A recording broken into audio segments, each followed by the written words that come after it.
Hey there Titans, welcome to Form Titan Basics. In this video we'll show the comment in the push object settings.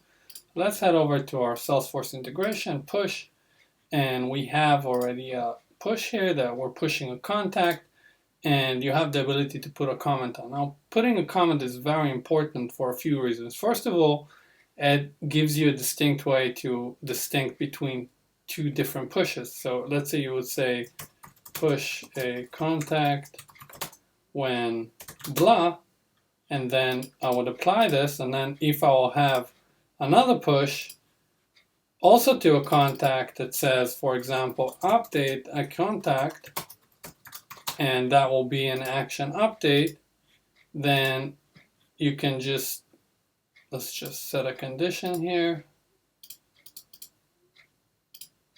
and we'll do apply, and you can just quickly see what you're doing. Another reason that this is very important, for example, if I will apply this and try and push a contact, let's publish this.